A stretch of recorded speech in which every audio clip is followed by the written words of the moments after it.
empty the chamber on them. And how do you do that? First 6 seconds, put 8 point beat, everything you got. Everything you got. Turn that shit up. Let's go. Welcome to the Scoop World Order Bold Predictions Edition, question and answer. Merry Christmas to all of you, Scoop family and soon to be Scoop family. We appreciate you guys. I hope you guys are enjoying the content. We have been cranking these every night. They are an absolute blast. And honestly, you guys that tune in help carry these things. So we appreciate you guys. With that being said, as always, we are thankful and grateful for you guys. Thank you guys for showing up and making us part of your day and night.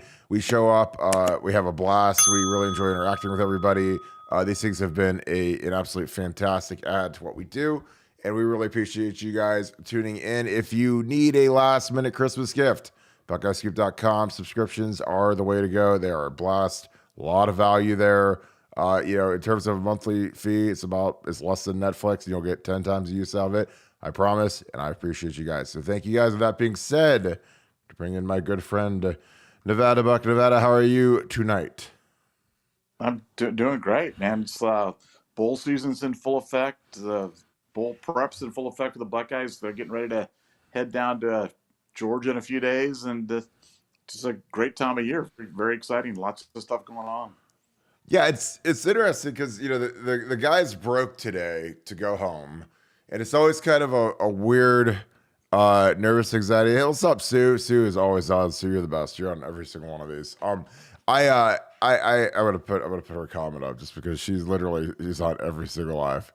Merry Christmas, Sue. We appreciate you as always. When you're a coach, you got to kind of figure out how much time off do you give these guys. Generally, it's like 4 days.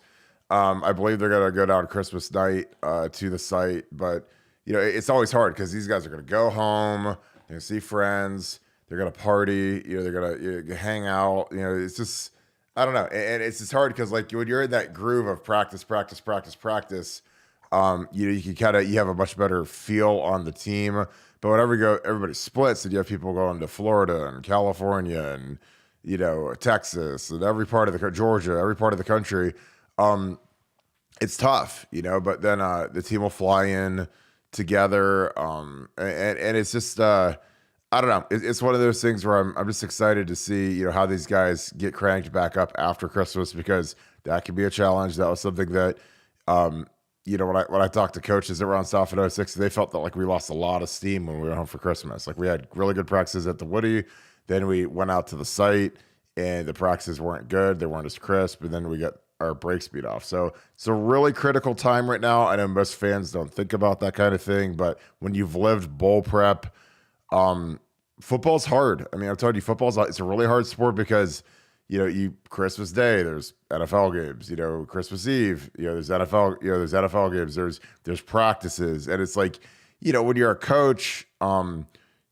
there's certain coaches that they hate the holidays because it's like the ultimate distraction because everyone's family's coming in, everyone's the kids are getting toys. Oh, I got to go wrap presents, and coaches are just about, hey, we got to have a good productive day at work today, good productive practice, good film. But people are just used to not working on Christmas or not working on certain days of the year. But in football, none of that matters, and nothing made me more aware of that than when I first got to Ohio State as a freshman, and I realized that we practiced and worked on Sundays, which, in high school, you never do anything on Sunday. There's never any basketball or football practice. But in Ohio State, you practice every day. So that was kind of an eye-opening experience. Nevada, you've been around sports for a really long time. You've been around all levels, professional, everything. Did holidays ever affect any of your planning, as you ran teams and were around teams, or your kids are at high level sports? Does that ever affect anything with you? Well, no, I think it does. And I think, it's interesting because I always look back on, you were part of that 06 group. I think you guys, how far in advance did you guys go down there to Arizona? It was almost like a couple of weeks, wasn't it? It was one of the dumbest things that we've ever done. We went out there on the 26th and we played on the 7th. So it was literally 2 entire weeks at the bowl state. And the bowl state is just it's not conducive to good, tough practices. It's spread out. The football field is, generally you get on the bus, you get to ride 40 minutes to the football field, work out for 2 hours, do your practice. And then it's kind of everybody kind of goes their separate ways. And it's just not, it's not as tight as if you could have guys at the Woody all day working, practice, film, getting treatment. I don't know. Like I much rather would stay at the Woody for longer, have them grind us harder there, have everything you need, your weight room, your treatment, your hot tub, cold tub, all the amenities at the Woody Hayes, as opposed to going to a bowl state, which that those days are dead. Those days are gone. We never did that again, just because it was too much, it was too long, it was expensive as hell. I don't know. Like I thought that was, and again, I don't take anything away from Florida, but like that was one of the dumbest things I've ever seen. And did that cost this game? I don't know, but I mean, I wouldn't do it if I was the head coach. And that was something I just think nobody thought of, because like, oh well, we're used to going out on the 26th. When we beat the Miami Hurricanes, we went out on the 26th. But it just, I don't know. That was a long time, and the game was later just because that was the first year of the BCS championship game, so there wasn't like, the bowl game, the national championship games previously were like, the Fiesta Bowl was the national championship, then the Rose Bowl was the national championship, but this was the first year that there was a standalone national championship game. So they still had the Fiesta Bowl, which actually that year was the Oklahoma Boise State game that was famous because they were in the Statue of Liberty and won. Because I remember we couldn't go into our normal hotel until after Boise State left, because they were staying at the Scottsdale Princess, which was our normal hotel, and it didn't work. Like, I mean, if I told somebody, hey, you're training to run the New York Marathon, or you're training to climb Mount Everest, and you got to go stay at basically like an all-inclusive resort for 2 weeks, and then you got to go do it, you'd be like, well, I don't want to do that. Like, I'm used to my normal routine of working out, running. If you're serious about it, you're getting massages, you're getting therapy, you're doing hot tub, cold tub, and I said, well, no, you got to go do it at an all-inclusive in like Mexico or something. Like, it's just not, it doesn't have all the things that you're used to and you need, and you get out of your rhythm, you get out of your habits. And, I think that's something it's real critical right now for the coaching staff and the team. Nevada, anything there? I know that was a long diatribe, but anything there? Yeah, well, I just, it's been interesting because I think, Dave's been kind of learning from this. And I think, Dave did a nice job of going to, some of the best minds. And this is one thing that he kind of tapped into Urban Meyer on, in terms of asking him about what he thought was the optimal number of days to go out before, a big game like this. And, Meyer had told him he thought it was 5 days. And interestingly enough, I think they're going out on the like you said, the 25th or 26th, playing on the 31st. I think, 4 or 5 days is that sweet spot. It's enough time to kind of go out there, get yourself ready, get yourself primed, get yourself acclimated to, whatever, whether it be weather, the time change, just, the routine, but not enough time to kind of lose your edge. So I think this is one thing where, Dave's gone to smarter people, more experienced people than him in terms of what he's doing, and followed their advice. So I thought that was a really good sign going to this Georgia game.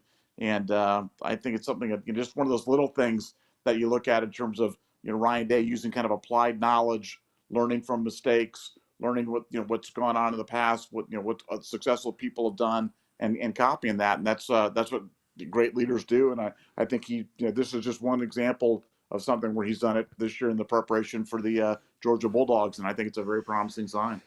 Yeah, I agree. And I think that, 4 days is about optimal, because, you got to understand, like, for some people, this bowl game is like this is the crown jewel of their year. There's a welcoming committee, there's a bowl committee. I actually interviewed the president of the Chick-fil-A Peach Bowl. Fantastic guy. They really want to put on a nice show, like, for everybody. Super hospitable, really nice events planned, and honestly, like, the events are nice because I get, they want to get good photo ops and they want to get everyone together and let the players have some fun. But, there's a lot of joint events between the Georgia guys and the Ohio State guys. And, like, I never liked that, just because, like, I don't really want to mess with those guys, because, like, I want to kill those guys. I'm not really down to share ham sandwiches with them and stuff. But that's something that the bowl's kind of force, where it's like you go to the FCA breakfast, you go to, they're playing like family feud against each other and stuff, and it's like I don't really mess with people, especially when I'm getting ready. When I'm getting my mind right, I'm not. I only have one. I either like you or I hate you. There's no like warm or cold, or it's either, and that's just how I'm wired. But I didn't like messing with people. Larry Bird was like that too. I mean, it was funny because Magic Johnson used to act like they were homies because they played in a Team USA Olympic trial together, and like and Larry like I can't do that. That's just not how I'm wired. And I totally related to that. I got a great comment in here from Dave Rice. Dave, you're awesome. You're on all these two. You and Sue are kind of our, two of the stewards of the show. I feel like you guys should almost just be on the show at this point. Dave Rice, this is great. So you never know who's watching. Dave says, I was at some of the practices at Pinnacle, that's the high school. It's a beautiful high school that we were at. And he says, Luke was ripping the linebackers about how they're running drills. And I remember Kirk and TJ hunting wild pigs. That is hilarious that you remember that. You have a great memory. So we didn't actually hunt wild pigs. I actually left a cheeseburger from the players' lounge out on the porch to see if the pig would eat it, or one of the pigs would eat it.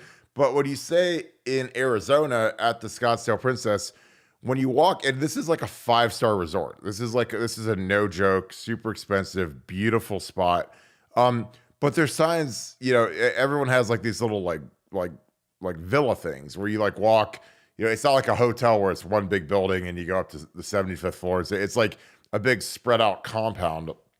And there's signs everywhere that say, do not like engage or feed these javelina pigs.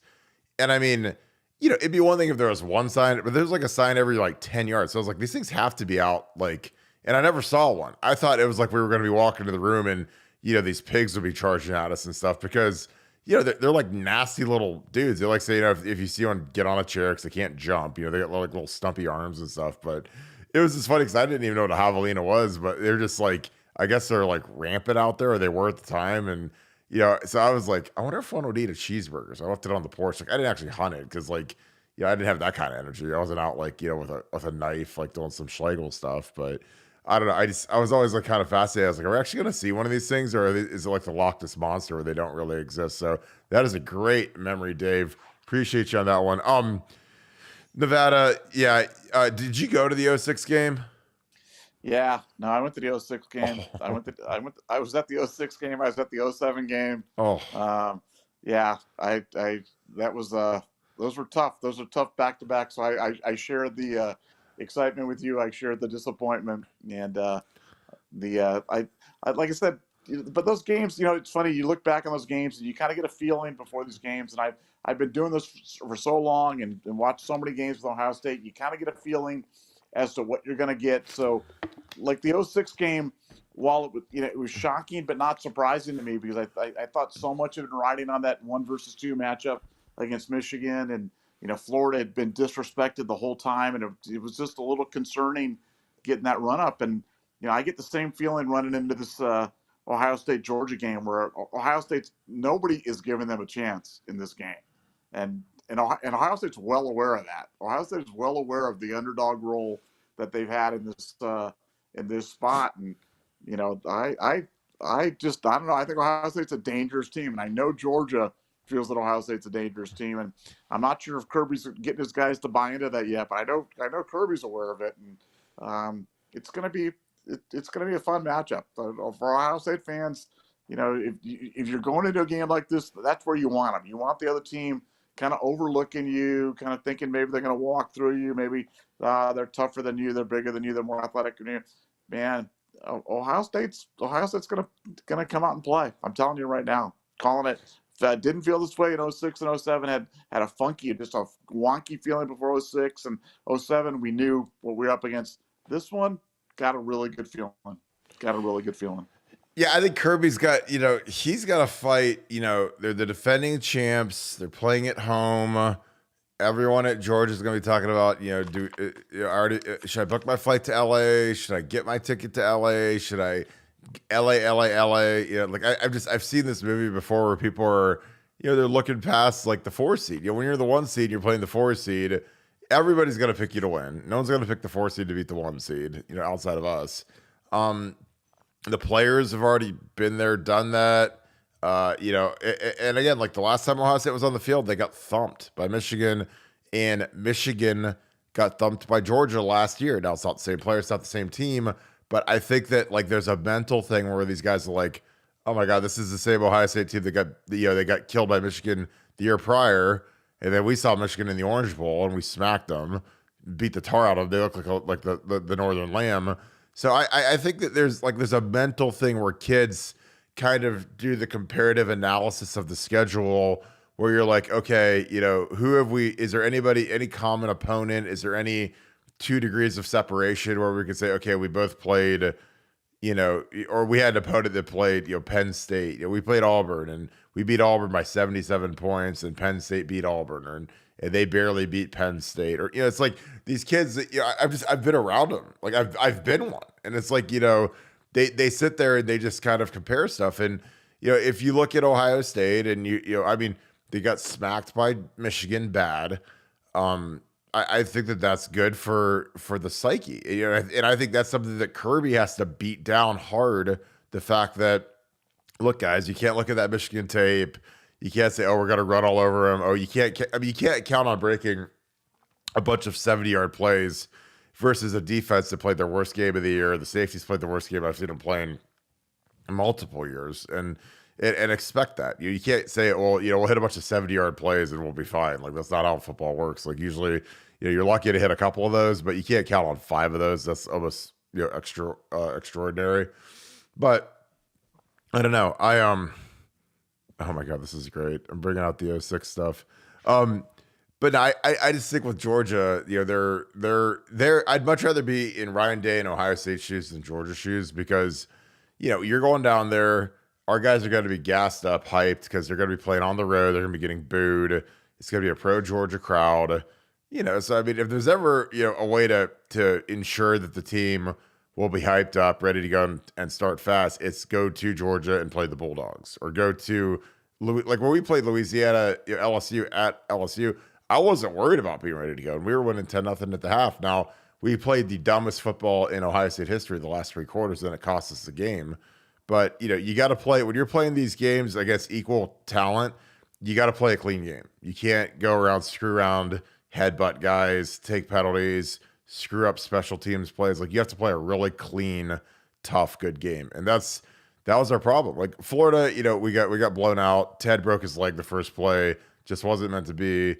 LSU, we just played stupid. It wasn't like they took the hammer to us. Like, we did dumb things. And when you do dumb things against good teams, you're going to lose. That's how football is. But Nevada, any other things you're looking at towards this game? I'm really excited about it. I think that Ohio State's got, of all the great opportunities Ryan Day's had in his coaching career, this is by far the biggest to me, because, you've got a team that a lot of people projected to win a national championship.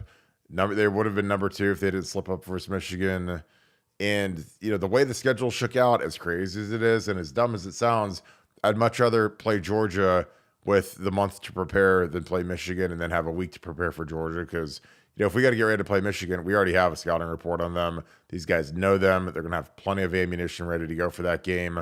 They'll be up for that game. Georgia's a team we haven't seen in 30 years. So there's no commonalities. There's no scouting. There's no book on these guys. So having that extra time to study, I think, is huge for the coaching staff. But like, what are your thoughts as we get closer? I mean, because we're like almost there. I mean, my God, I can't believe how fast this year has gone, and we're 9 days out at this point. Yeah, well, I think there's 2 guys that that I've seen kind of flashing in the bowl prep that I really think are going to play a big role for the OSU defense, and one of them's Josh Proctor, and the other one's Cody Simon. And I think you're going to see more of those 2 guys in the game. I think you're probably going to see less Tanner McAllister. I think you'll see less, Cam Martinez or anybody else at the safety spot. And I think, it's going to be those hybrids are really going to be a key for Ohio State defensively, cover those 2 tight end looks.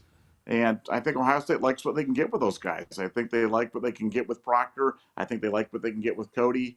And, when you look, if you're putting a Josh Proctor and a Ronnie Hickman and a Cody Simon and a Steele Chambers and a Tommy Eichenberg all out there in the field, I mean, you got guys that can run.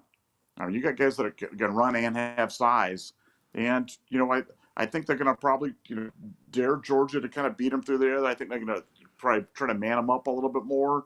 Georgia likes it, when they have those zone defenses, so Stetson can kind of, soften them up, pick out those easy completions. I think they're going to go out with, I think they're going to really try to be aggressive against the Georgia offense and make Stetson Bennett beat them. And I think it's the right game plan defensively. And as you said, if they break off 5 70-yard plays for touchdowns, it's not a winnable game.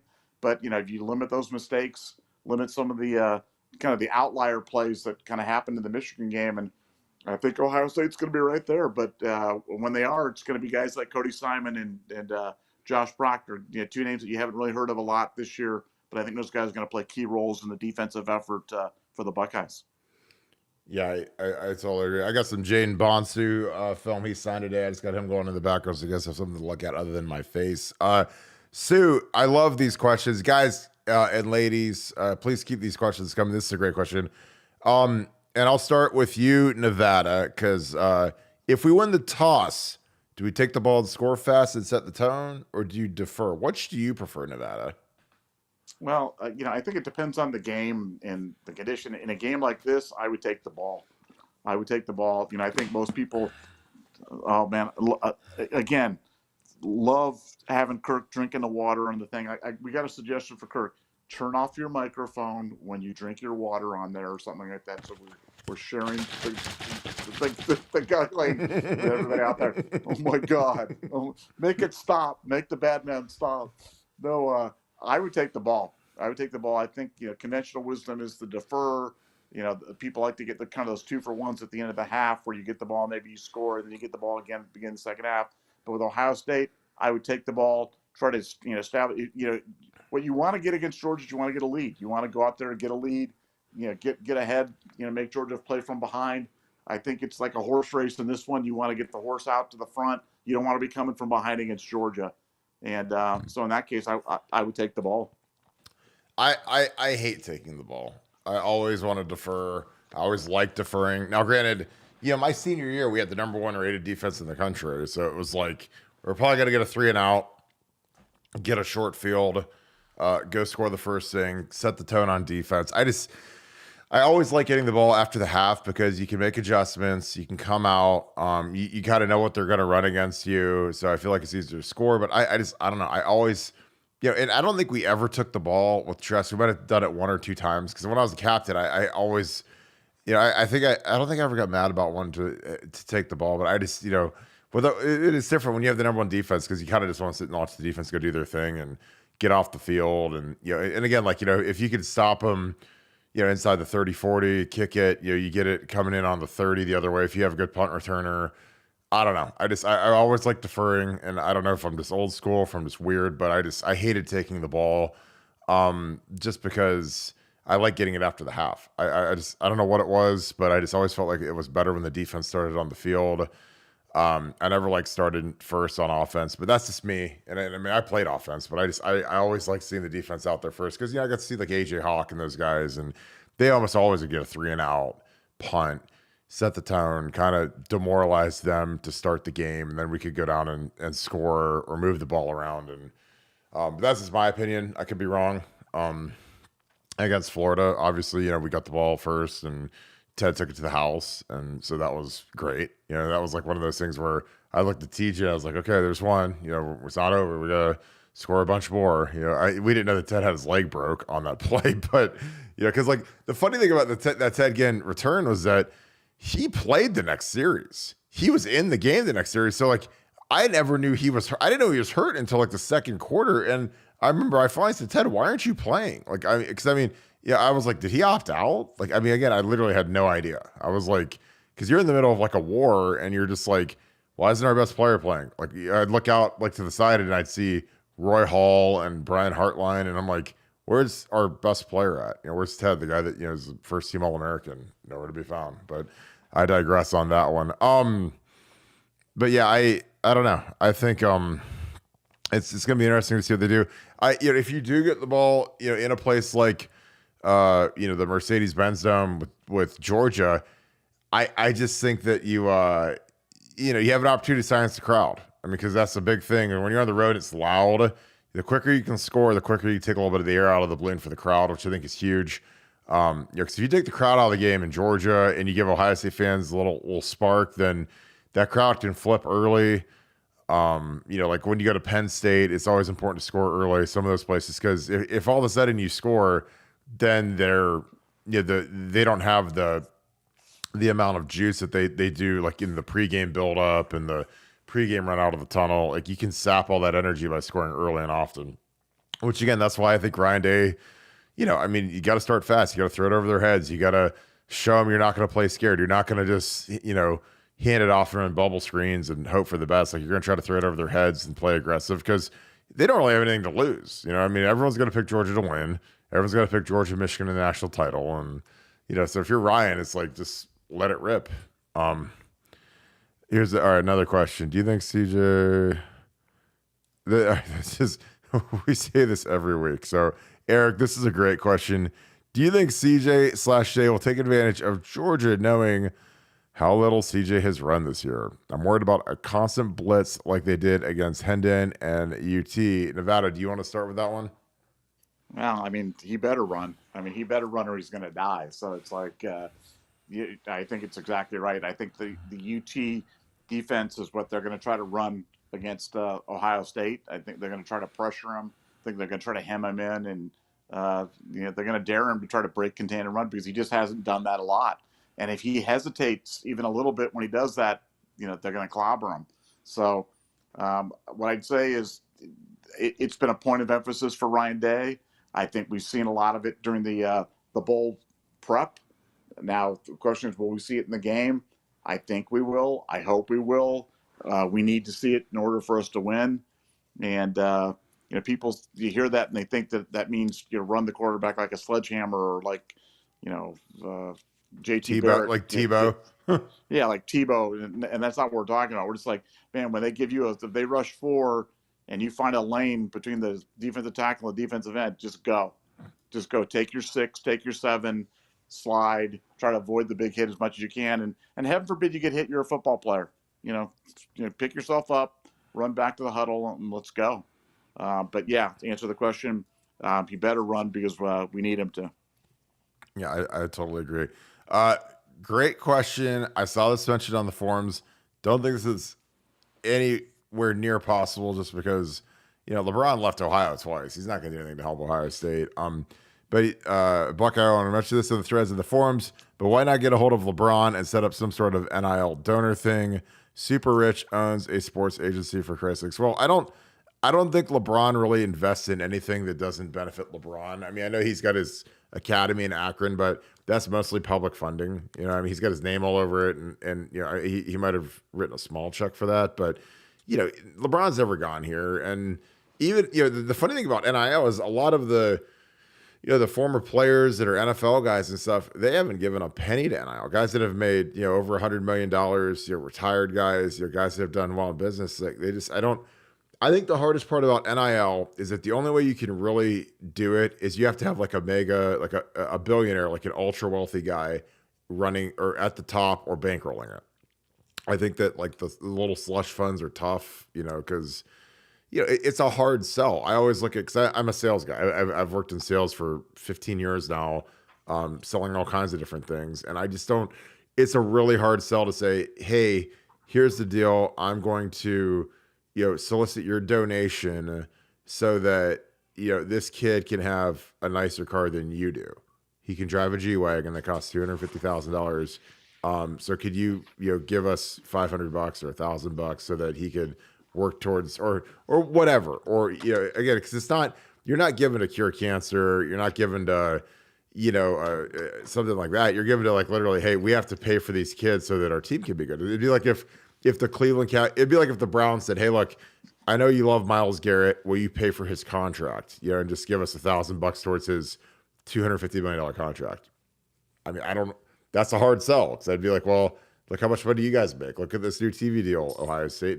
And it's funny because people keep talking about regulating NIL. I talked to someone really, really sharp about NIL today, and they literally said, well, I don't think the universities really want it regulated because guess what? If you regulate it and you say, oh, well, you got to cap things and guys can't make this and guys can't pay this, guess who's going to have to pay the players then? The universities. And that's the last thing they want to do is have to cut a check for $1 million, $5 million, $10 million, whatever these kids are getting across the board, across an entire 100-man roster. So it's going to be real interesting to see what happens over the next few years. Nevada, what are your thoughts on LeBron starting an NIL thing, or someone starting an NIL thing for Ohio State? Well, first of all, in regard to LeBron is cheap, man. Anybody who Oh knows LeBron or has ever LeBron is cheap, and LeBron is incredibly wealthy, but he didn't get wealthy by giving his money away. He hangs on to his money very very tightly. So that's probably not the answer, but the answer, do you need a mega wealthy guy at the top? Absolutely, that's what you need, because even I know that they're doing like a subscription model and pay $10 a month, but it's like they claim they have 5,000 people doing that right now, which would be great. But if you do the math on that, that's not a lot of money. That's like $500,000 a year, which in the NIL world, that's not even one player. So it's like you got to get real about this in terms of what the financial commitments are. And with Ohio State, we talk around this all the time, but I don't know about you guys, but I get solicited by Ohio State, every week for donations. Virtually, I'm always getting an email, solicitation or a phone call or something. So these NIL things are directly competitive to Ohio State. So you've got, and on one, hand, they want NIL because they want to get the right team and everything. On the other hand, you are competing with Ohio State for a limited amount of money. There's not an unlimited amount of money in the world, and for boosters, if you've got $500,000 or $1 million or 50,000 or 5,000, Ohio State wants that money. They don't want you to give it to Jackson Smith-Njigba or to CJ Stroud so he can get a new Bentley. They want that money to go to Ohio State. So it's really set up an interesting dynamic where Ohio State wants to improve their product, but on the other hand, they don't want you taking that money that you were going to give to the athletic department and direct it elsewhere. So it's a mess. The answer for Ohio State is to get better about this, to concentrate the thing. The collectives have to have a focus. They have 3 collectives. One should focus on opportunities for existing players. The other one should focus on opportunities for high school players. The other should focus on opportunities for transfer and portal players. That should be the focus. It should be very specific. They should have very specific marching orders, and that's how they should operate. And as you said, you can't have former players or wannabes or anybody else running these things. They have to be the real deal. They have to be the Phil. You need to find your Phil Knight and have them do the thing. What did Oregon do on signing day? It wasn't anything really exotic. It wasn't anything like, wow, this was so complicated. Here's what Phil did. Phil said, give me your top 15 targets for Oregon and call them up and find out what it would take for them to come to become an Oregon Duck. And I think they landed 9 of them or 10 of them or whatever it was. It wasn't any more complicated than that. This guy wants $3 million. Okay, that's too much. This guy wants $1 million. Okay, done. This guy wants 700,000. Done. This guy wants $6 million. Tell him to go to Oklahoma. I mean, that's what NIL is. So let's not sugarcoat it. It's not about name, image, and likeness, and it's all about the kid. It's pay for play. It's pay for players. It's pay for play. That's what it is. And in order for Ohio State to play, they need to have a super mega wealthy guy heading this up that can, be the tip of the spear in turning it out. Otherwise, they're always going to be a step behind. Good news is Ohio State's such a strong brand. They've got such a strong record of development. They've got such a strong coaching staff. They've been able to weather the storm up until now, but that's what you need to fully optimize it. Yeah, I agree. I think you have to run it like a business, and kudos to the Gary Marcinek, who I know really well, Cohesion Fund, Brian Schottenstein and Cardell. They're all doing it for free, which I think is it's insane to me. And again, that's just and I said that to Cardell. Cardell called me the other night, and I was like, look, I don't know how you don't pay yourself, because you have to deal with people harassing you, people talking down about what you do. You have to work really hard at it. And again, like no good sales organization is going to have salespeople that don't make any money. I mean, like Pelotonia, which is a local bicycle, it's like a once a year bike ride to cure cancer.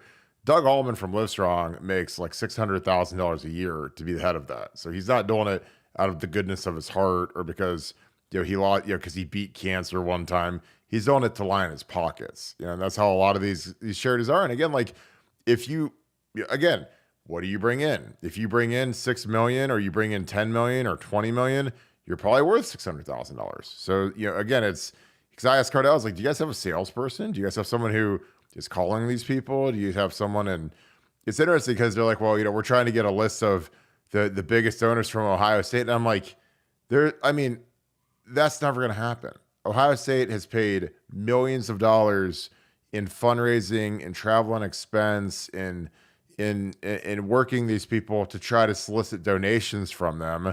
So they're not going to give you that list. That list is like the most valuable thing that they own of here's who's given, here's what they've given, here's what they've committed to in the future, here's what their approximate net worth is, here's what, what have they done? Oh, they sold their company. Oh, they hit the Powerball. Oh, they, whatever. They just sold their hotel in New York City for, $500 million. So we better be calling them. We better be taking them to the Georgia game. Like I talked to one of the biggest owners at Ohio State, and I said, are you being hosted by Ohio State for the game? Oh yeah, we're in the suite.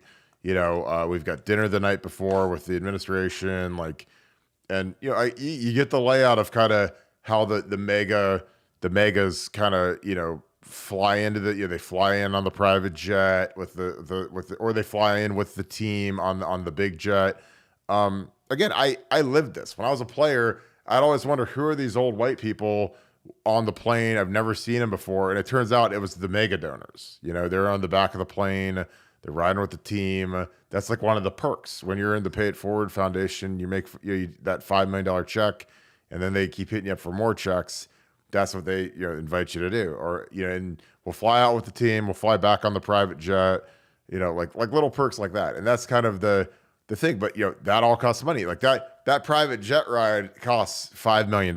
So it's a really expensive jet ride. But they're thinking, well, if we take them enough games, then we can ask for another $5 million, another $5 million. We could ask for like a life insurance policy, or like a gift that when they pass away, it slipped my name what they call that, when it's like when you die, you get this award goes to the university in your name. But again, that takes years. Again, like I live in sales. I deal with no's every day, and you just keep calling, you keep working, you keep grinding, you keep you stay in front of people. And it's no different when you're soliciting a donation for Ohio State University. It's a grind, and a lot of these guys burn out. Like Raymond Harris, he left development because it's a tough gig. It's not, they don't pay really well. Actually, they pay horribly for the amount of work you do, and it's, you're asking people for money essentially for nothing. Like if I say, hey, give me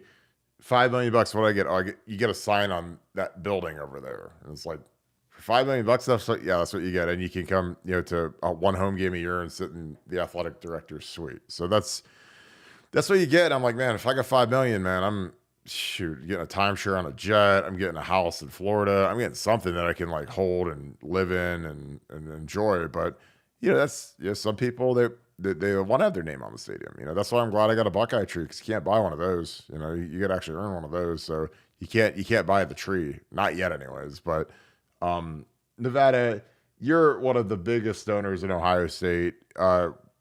What's your reaction to that? Because I know you've dealt with it. You've been behind the scenes of fundraising. You knew Andy Geiger, who was a giant. But what's your reaction? When someone wants a list of those donors to raise money for NIL? Because again, my biggest thing with NIL with Ohio State was the fact that, look, that is like a direct competitor entering your market. It'd be like if someone started up a rival Ohio State site and said, hey, can we get your list of stuff? And I'd be like, no way. Like, I mean, it's like, if they're only going to sign up for one sub, we want it to be our place, not anybody else. So, but what's your reaction to that? Well, I think you hit the nail on the head. It's just, look, you're talking about big money. You're talking about, people trying to, be solicited for these opportunities. And, for me, NIL, I feel about NIL like a lot of, I'm sure the everyday fan feels like it's kind of unseemly. The idea of, hey, would you like to donate money to the betterment of the athletic department or the medical school or the women's hockey program or something like that? Like, I can get behind that. But the idea of buying C.J. Stroud a new Bentley just has no appeal to me. And so, I think it's one of those double-edged swords where I recognize the importance of NIL in terms of what Ohio State needs to do, but for me, it's just not my thing. Like I said, I if I'm going to set up a charitable remainder trust, or if I'm going to do something that goes beyond me, or that I'm going to give in the meantime, it just seems like it has to have I wouldn't call it a philanthropic bent, but something that has a little bit, that's a less just kind of paying players. And again, maybe that makes me old fashioned, and maybe that makes me part of the problem, because I'm not embracing NIL, while recognizing, the difficulty of managing it. But that's just my, as a donor, as a person who's actually donated and been there and listened to the pitches and made decisions and designated things for Ohio State. Yeah, I'd rather do it for a building than I would for a player's fur coat. But that's just me.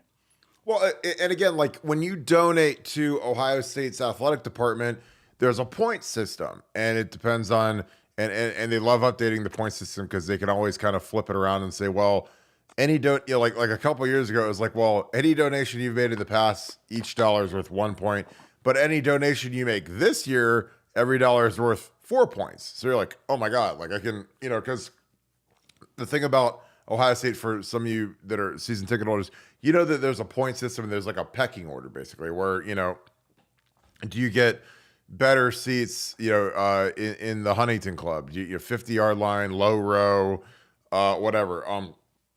And if you give say you give $5 million, what does that get you access to? If you give it to an NIL fund, I don't know, you get to meet the players or something, maybe go to a practice. If you give it to Ohio State, you get access to a suite that you can have access to for the rest of your life. You get to buy it every year, but you get tangible benefits. You get courtside seats to basketball games. You get pregame field pass. Again, like there's little perks that you get to pick up when you do that. And that's the hard part for me is all I want to know is what am I getting for my money?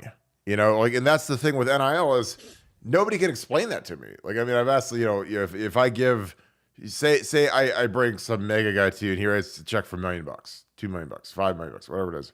What does he get? You get to talk to players. Great. They should want to talk. If I'm one of those guys cut a check like that, I'd be like, those players should want to talk to me, not me talk to them. Because at some point, if they ever want to get above a certain level, you got to get around the really wealthy guys, because they're the guys that know how to do stuff. And most of them, in my experience, the ones that are the mega donors at Ohio State that I've really got to know, they couldn't be any nicer. They can't be any kinder. They can't be any more helpful. There were guys when I was starting my career in insurance that literally would give me, say, Kirk, we want you to do it because you're a Buckeye. You're working hard. You don't really know what you're doing, but we're going to help you. We're going to let you get a start. Get an older guy on this account with you, and you'll take it over and you'll do great. And I had multiple Ohio State people do that, and it was huge for my career because they believe in you. They see you hustling. They see you working. They see you, and for a lot of these guys that really make it and they're worth 8-9 figures. They appreciate the hustlers. They appreciate workers. They appreciate good sales guys, because salespeople, you can't find them anymore because everyone's sensitive and they can't deal with the nose. But I don't know. With an NIL company, you look at Division Street, which Oregon did, and they've got Nike executives. It's structured. People are getting paid. Again, I don't know how you run one of these organizations and you don't make any money. Because if something's going to take up your time and you're going to be good at it, you got to be getting paid. You're not going to do anything for free very long. That's, that takes time and talent, and that's just part of life. You kind of get what you pay for in life. You always say that. When you pay you get an $18 a night hotel versus a $500 a night hotel. There's a massive difference generally. So. Nevada, what else? This is good. So, all right. Steven, I like this because I get this a lot. You have no problem paying Ryan Day $9 million a year. So what's the problem with CJ having a Bentley? Nevada, I'll let you answer that. Yeah, well, I'm not paying. It's a matter of personal preference. Ohio State can pay coaching staff, whatever they want to pay them, they can do whatever they want. But I personally just don't want to buy CJ a Bentley. That's a personal preference, and it's great that CJ has a Bentley, and he can have two Bentleys, and he can have a Ferrari, and he can have a Lamborghini, he can have whatever he wants. But for me, I just don't want to be the guy that has to pay for that. I think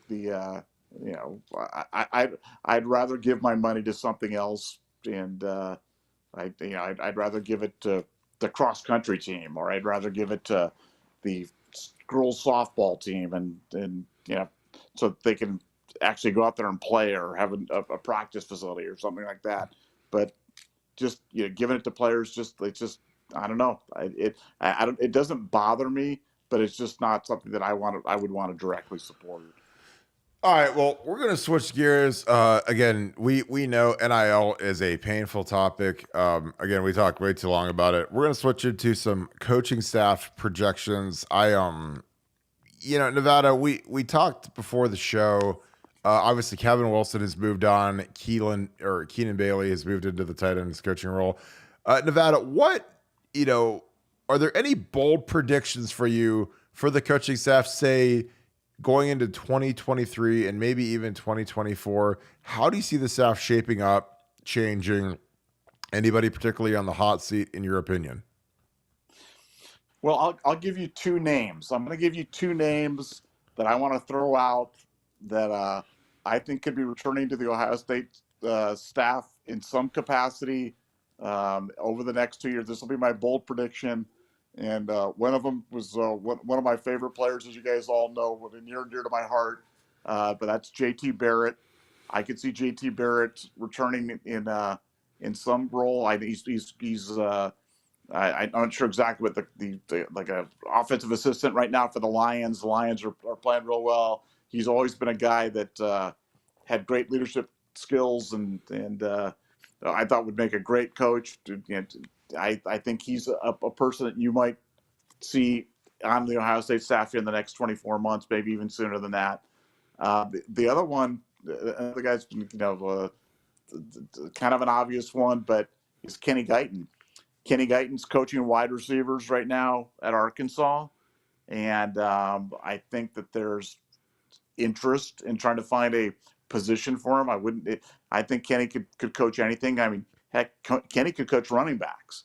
And if Tony Alford was to move on, either voluntarily or involuntarily, he's a guy that you might want to keep an eye on. So those are my bold predictions. Two names to watch for over the next 24 months to return to the Ohio State staff: JT Barrett and/or Kenny Guyton. That's my bold predictions for the evening. I think both those guys would be fantastic adds to the staff. I think JT is one of the sharpest kids I've been around. He's a great leader, super impressive kid. Kenny's the same way. Kenny, I mean, people might not know he's been the wide receivers coach at Arkansas for multiple years now, worked his way up quickly. Was at Houston with Tom Herman for a minute.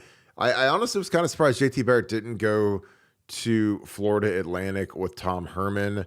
I'm not sure if Tom's got his staff filled out, but that seems like a natural fit. Have JT maybe start off as a tight ends coach or running backs coach, because the thing about when you work with Tom is Tom's going to be the quarterbacks coach, so that's not going to switch. Nothing's going to change there. But I also think you got these young. There's some guys that are getting into the coaching. I think James Laurinaitis obviously is a guy that I'm very, very fond of. I think he'll be a fantastic coach. He's working with Marcus at Notre Dame. That was kind of one of those things where the stars aligned. His best friend got the head coaching job at Notre Dame. Could bring James on as a kind of a defensive quality control. I'm sure he'll get elevated into a full-time job. If not this year, then surely next year. I thought there was some speculation he could go with Luke to Wisconsin. Because again, that would be a great fit for James as well. But there's some really interesting names of people that I personally think very highly of, and guys that I just, there's certain people that have like a certain makeup and characteristic that I always see, and I'm like, that could be a great coach. And I think JT is a guy that would be fantastic. A lot of the guys that aren't hyper talented, that are really great technically, that are tough. They get the lifestyle. Like honestly, it's like Brian Hartline. Like Brian Hartline, good athlete, not Tyreek Hill or Ted Ginn, but super technically, really a good technical player. Tough as nails, and again, those are good things that are great attributes for coaching. Because like coaching, one of the most, I guess, things that aren't really talked about is, if you're a coach, you have to be really tough mentally, because it is a tough job. And I know that, people always look at your salary and say, well, you make all this money, you can't be that tough. But it's like, look, your families generally don't like your profession, your wife, your kids, because you don't see them at all. There's a lot of stress. Again, it's great to get that direct deposit. Obviously, it's fantastic. But when you lose to Michigan, man, and your kid's got to go to high school or middle school and get made fun of and get dogged out, kids. The thing I learned in coaching, and I didn't have any kids, but I just heard the kind of the stories from the staff, like. Kids are mean, man. And I'm telling you, like when these kids got to go to high school after their dad loses to Michigan or loses a Big Ten title or loses a national title, it's rough, and it's hard on the wives. And, I went to, a Houston Cougar game, and it was just like, man, these wives get drunk during these games because it's so stressful. So it's crazy. Anybody else you could see, is there anybody, if you could build out a coaching staff, is there anybody that you would like to add, like in a dream scenario, someone that you think is really good from afar that you'd like to see coach at Ohio State? Well, for me, I want people that kind of get the rivalry, that get what it's like to be at Ohio State. And that's why, when I hear names about ex-players or something like that, like, we talked about Laurinaitis, we talked about Guyton, we talked about JT Barrett, those are the types of guys that excite me. And that's what, my dream scenario, bring back Mike Vrabel, bring back Mike Vrabel. He's a guy that gets it. He's a guy that understands that if Ryan Day moved on and coached the New England Patriots, and he had a chance to get Vrabel and bring him back as the coach of Ohio State, that's to me, that's the dream scenario. So I think you've got to have guys that kind of get it. I know, we were watching a video the other day that I can't remember if you sent it to me or what it was, but it was JT Barrett. You don't happen to have that JT Barrett video from the locker room? Oh, I do. I don't have it loaded onto Huddle, but I could load that onto Huddle for the next show. But yeah, where he's like going nuts in the locker room and I don't think people realize what a bad man JT Barrett was. JT Barrett was a dog. Like this guy he was a genuinely tough guy. He had every leadership characteristic that you'd want, and that's the kind of guy that you want leading you into battle or leading your young men, from a coaching perspective. Give me those guys. Give me somebody like Vrabel, who just has done it at every level. He's outperformed. He's outperformed his high school ranking. He outperformed his college ranking. He outperformed his pro ranking as a player, and he certainly outperformed his pro ranking as a coach. So he's done it at every level and every capacity. Bring him back to Ohio State, and I think he'd be magnificent as a head coach at Ohio State. Yeah, and anybody that wants to see that video, I'm literally loading it onto our Buckeye Scoop Twitter, which is at BuckeyeScoop.com. If you don't follow that, please give us a follow. That'd be great. This is a great one. Stephen Cherry, appreciate you, bro. Nevada, if Hafley gets the axe at BC, which could happen because they stink, would you bring him back as a co-defensive coordinator in some capacity?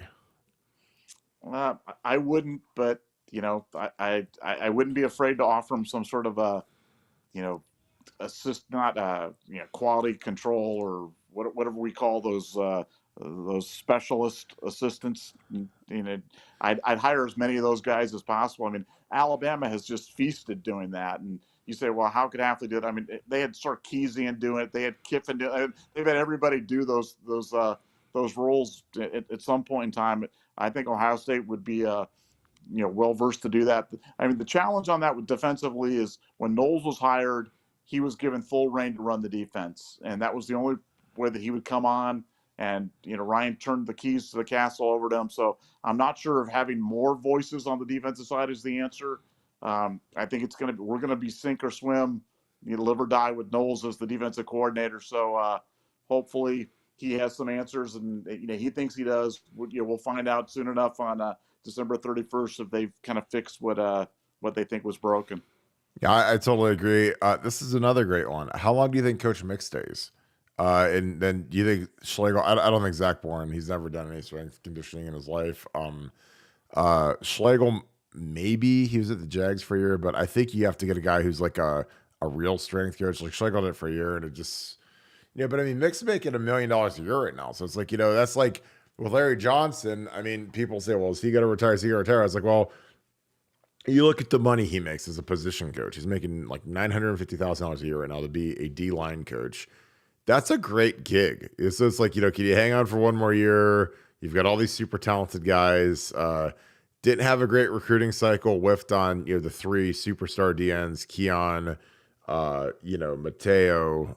It just Damon Wilson all went elsewhere. So that kind of little knife in the heart there. But I don't know. I think when these guys are making, they start at the beginning of their career making $100,000 and now they're making $900,000 to do the same job. Like, I think it makes some of these guys hang on for as long as possible. But Nevada, your thoughts on how much longer Coach Mick could stick around? I think he's going to be around for a while. Like you said, he's got one of the best jobs in the world. He's got full autonomy to do his thing, and he's working not only with the football team but with with all the teams and really having a chance to make a big impact. And so I think he's going to be here for a while. He's still a young guy. And so I wouldn't see him moving anywhere in the next 10, 15, 20 years. So I think he's going to be here probably much longer than I'm around. No, I totally agree. I just don't see it. I think Urban's done coaching. I think he realized it was a mistake to get back into coaching after you get that Fox job where you're making $2 million a year to do basically you work like maybe 30 days a year total. And you're making $2 million. Like, well, I deal with the stress of coaching. So that's the only thing that I could see Mick moving for is to go be with Urban. But again, like the people I talk to in the Woody Hayes say, quality of life working for Ryan Day is 1,000,000 times better. It's easier, it's lighter, it's more fun, it's less tough. Which again, I don't like any of those attributes, but that's how it was described to me. It's like you don't walk in there scared to death like you did with Urban every day, and I don't think that that's great, but that's, if people have a chance to work for Ryan Day or Urban and be stressed out, miserable, and performing at the highest possible level every day, or just kind of having fun and it being nice and cool and calm and go get a workout in and eat lunch for an hour and a half. And I mean, I guess I get it, because generally, like, I worked for Urban for a year and I know every day was tough. It was miserable. Every day was, what's going to go wrong today? What nuclear bomb's going to get dropped on us today? How are we going to be ready to go for it? And, you didn't clock watch or anything, but man, you knew when you were getting 8 hours in, man, you were going to feel every second of every minute of every hour in there. So, when you work for Ryan and it's just like, oh, well, hey, let's go up and eat lunch and chill in February. Like I was in there one time and I couldn't believe how all the guys were like just chilling. I was like, wow, this is different, but is what it is. Everyone's got a different way to skin a cat, and that's Ryan's way. So, but your thoughts on that, Ryan, the kind of the quality of life between the two coaches? Yeah, well, like you said, we know what life's like now, and we talk to those guys, and they love it. It's great. There's less stress. The guys have been able to kind of redefine their job responsibilities, and stuff that would have been unthinkable under Meyer. So it's like you said, it's Ryan's way. It's his ball game. It's year 2022. People talk about Meyer's last year in 2018 like it's like 18-18 or something like that. So I guess it's we'll find out soon enough if it's the right way or the wrong way or just a different way. But it's definitely different. Yeah, and again, they could go out and win the national title. Like again, not everybody. There's Bear Bryant could win, and there's the one I remember the one coach who was in Minnesota at I think it was a D3 school. Like they were one of the highest winning percentages of all time, and they never practiced in pads. So there's a lot of ways to skin a cat. Trust me, I'm not being negative towards how Ryan does stuff, but I was like, man, it sure looks nice to be able to eat lunch. I was like, I didn't eat lunch for a year. I used to have to go. I literally would drive to Easy Living, which is a deli right down the street, and I would order ahead. I would pay in advance, and I'd eat my food in the ride back to the Woody, which is it's like a 4 minute ride. So I mean, it was you had to sneak it in when you could. All right, Nevada, we're at about an hour. Any final thoughts? We just appreciate you guys tuning in. I know this is a little later than normal, but we're just like we got to get something up because people are excited. I mean, we're coming into the biggest opportunity of Ryan Day's career, in my opinion, kind of a crossroads kind of game, a game where you really could bring a lot of joy to Buckeye Nation by getting this thing done, which I think we can. Because the more I watch Georgia, the more that I think they're very beatable. I think that this is one of those games where they lost Nolan Smith, their best pass rusher, which is great for us. He's out for the season, declaring for the draft. I think there's a high chance that they're going to be distracted just because they're the it's hard to do. One thing about like college football, it's really hard to repeat as a national champion. You don't see it very often. A lot of complacency, a lot of distractions, a lot of Kirby's got to work to beat these kids down. When they're distracted, and I just think that all benefits Ohio State because our kids have already gotten Ryan doesn't have to beat down Ohio State because Buckeye Nation has already beaten down these kids for getting waxed by Michigan, and they should. There's nothing wrong with that. Like when you lose at Ohio State, is like I tell people, when you win, you get insane amounts of adulation, and when you lose, like you're going to deal with people that are really angry that you lost. So that's just part of the gig, and I like it like that. Like I tell people, look, don't take that as a negative because look, I like that people are passionate. Because, I run a message board for a living. People love being on our message board. People want to know what's going on. People want to know they constantly check it. They check it as soon as they wake up in the morning. They check it right before they go to bed. And they check it about 1,000 times in between. So when people tell me that, I love that. So thank you for the passion. Appreciate you guys. BuckeyeScoop.com. Again, great late Christmas gift. But Nevada, anything to close this thing out? We've talked about a myriad of topics tonight. This has been a great show. Appreciate you guys tuning in. But anything to close this thing out, Nevada? No, just Ohio State's had a great bowl practice. I mean, they've had a great bowl prep, and they're not always this way. They're not always this sharp, but it's been a very, very, very good bowl prep for Ohio State, and I think those are the kind of indicators that you'd want to see. To have such a Herculean task as to upset a really terrific Georgia team. You better be sharp. You guys better have your mind right. I think they feel like they've got a really, solid game plan going into this game, and the kids believe, and there's no pressure. So you're getting all the energy and the excitement and the upbeat nature of the bowl prep without any of the kind of the overriding pressure of being the defending champion or the weight of expectations or the weight of perfection or the weight of being the favorite. We have none of that, and I think that's really going to inure to Ohio State's benefit, and I think that it seems like the players are really responding to it, and the practices reflect that. Yeah, and obviously, the practices being sharp is key. The team having an edge is key. But I really like that it's kind of like a road game because road games have so many fewer distractions because you don't have family coming to town. You don't have kind of the mishmash. Like imagine if they played this game in like Cleveland. And these players have to deal with, travel arrangements and parents coming to the game and people wanting tickets and, and just kind of like the fervor that would be surrounding this game if it was like in the state of Ohio instead of in Georgia. Like Bama has to deal with that. They have to deal with, and they have to deal with people asking dumb questions like, well, should I just save my money for LA for the championship or should I, because there's going to be a contingency of Georgia fans. Again, this is kind of like the exhaustion that comes with being great. It's like what Alabama fans deal with. Like, look, do I really want to go to the first round of the playoffs or do I just want to save my money for the national title? Like, I mean, do I really? And when you've gone to it back-to-back years, I mean, you're taking out a second mortgage to go to these games because they're so expensive. The flights are expensive. Tickets are expensive. Obviously, if, the first round's in Georgia, that helps. But, it's going to these guys try to save it for LA for Christmas tickets. I mean, that's 10, 15 grand, flights, hotel, good seats, it's an expensive deal, but we appreciate you guys so much. I'm gonna wrap this thing up. I'm gonna let Nevada do your thing. Any final words, Nevada? No, just everybody again appreciate you guys watching these these videos and these live streams, we're really humbled by the reaction. The numbers, our numbers are all-time highs, and we couldn't do without our great fans. So I just want to say thank you guys and gals so much for your patronage. Really appreciate it. Appreciate you guys. We are going to wrap this thing up. I don't know how many of you all are on BuckeyesCoop.com, but you guys need to get on there because it is crazy. Bill the Bank Green and I, we do one of these. We kind of alternate between Nevada and I and Bill and I, just because we've done some shows where we've had all three of us, but I like to give these guys a lot of airtime to talk just because they're really opinionated. They're really good at what they do. I love Bill Green's opinions. He's fantastic. Best recruiting guy out there.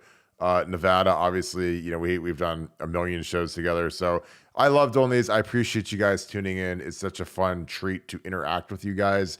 Thank you for the fantastic questions. The questions really make it fun because, the big reason we like doing these live shows is because you guys bring some really good stuff, some thought-provoking stuff. So thank you guys for that. And again, if you are not members of Buckeye Scoop, I'm telling you, if you've never been part of a premium Ohio State community, it is a fun thing to do. There are some of the greatest people, a lot of really big time people. You'd be stunned who's behind these screen names. Like sometimes, I'll get a call from someone who's, we have members of the board of trustees. We have some of the biggest donors at Ohio State.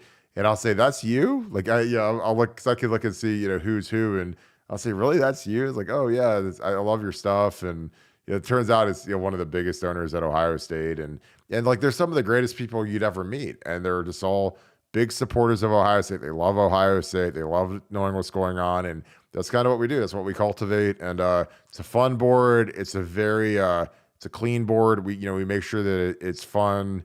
Everybody has a blast. We keep it real positive. Again, it's a great place for you to be and to hang out. So we appreciate you guys so much. I hope you guys have a great Christmas. Probably do another one of these tomorrow, as we get into Christmas Eve, Christmas Day. Might be able to swing loose for a half hour to an hour to do another one, but we appreciate you guys as we march towards the 31st and our date with the Georgia Bulldogs on New Year's Eve. If you guys have not liked this video, appreciate if you guys would. That really helps the video a ton. Comment down below, what do we need to do to beat the Georgia Bulldogs? So the comments will go live as soon as this video is over. So we appreciate you with that. But again, I wish you guys a Merry Christmas. I hope you guys have a great time with your friends and family. Again, it's a great time of the year, Christmas. Then you got the bowl game, massive opportunity for Ryan Day and the guys. So it's gonna be a really good show. And our coverage has been crazy. Again, we have updates pretty much every day from what's going on in the Woody Hayes. So that is what you guys want, and that is what we give you guys. So appreciate you guys as always. Thank you so much, Buckeye Nation. Thank you, Scoop family. Hope you guys have a great rest of your night. Talk to you guys tomorrow. Go Bucks. Beat the Bulldogs.